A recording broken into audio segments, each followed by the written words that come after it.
The results of the European Parliament elections showing the world as voters, especially in Germany and France, are largely rejecting socialism and left-wing policies. Now, experts say this should serve as a warning to the White House for November. Bill Wirtz is a writer and commentator based in Luxembourg, and he joins us now. Bill, thanks for joining us. Why don't you start by explaining, for those who don't know, what happened last week in the European elections, because it was quite interesting. Oh, if you're an environmentalist in Europe, you've had a bad week because it's been the biggest repudiation of the green policies that we've had here in Europe in a very long time. The European Green Deal has essentially been rejected. The Greens lost big, essentially 18 seats, especially in Germany, where they're traditionally strong. They lost over 8%.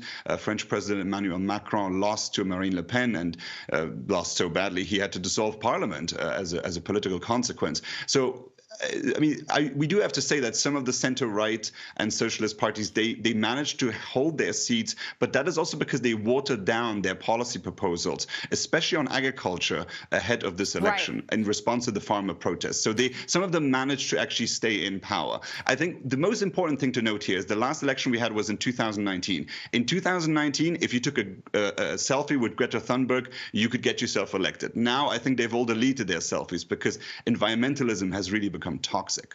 Right, because the results have been terrible.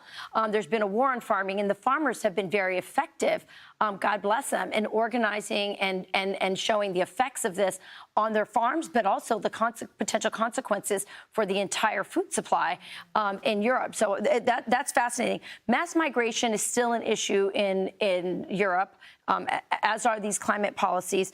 Another thing I think that the left has always been very effective, and I want to bring this back to America because I think this part is relevant. I did a podcast this week about it because TikTok has played a role in this election. The left has been able to label the right as extremists, Nazis, and I think the fact that they were on TikTok and able to brand themselves as opposed to allow the left-wing media to brand them, helped them to sort of present themselves in the way they want to be presented. We just saw Donald Trump opened a TikTok account himself. So I'm wondering, what is the impact of social media, especially on young voters who now seem to be turning towards the right? It's very interesting because a lot of people really did not expect that, especially very young voters. I mean, people who voted for the first time at age 18, 19 would be voting for what is often described as the far right. I really don't know which terms to use anymore because I really care more about the policies than necessarily the denomination of a political party. And it's very interesting because in Europe, we often have this conversation like social media is the devil when the wrong people get elected, and it's a saint if the right result comes about. The campaigners, when it was the Arab Spring, Facebook was this grandiose thing that helps everyone achieve democracy. But the moment Brexit happens, it's the worst thing that could have ever happened. I mean, it's really is that we flip flop on these issues. So it's interesting how many of those parties have been able to mobilize voters through social media channels effectively. But there's also a lot of digital regulation in Europe that will try and prevent some political parties from doing the same thing next time around. Well, many people see Donald Trump as sort of the leader in the world for all these anti-globalist leaders. So it'll be interesting to see if this is sort of what we see in the EU as a harbinger for what might happen here in the United States.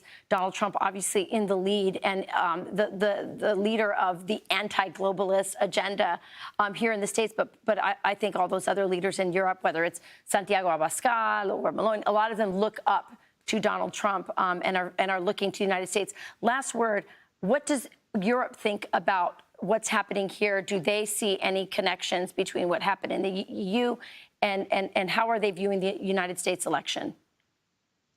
I mean, we always look to the United States because it's an indicator of political trends worldwide, and it's an indicator for what's going to happen in our elections as well. So we really have a close eye on this.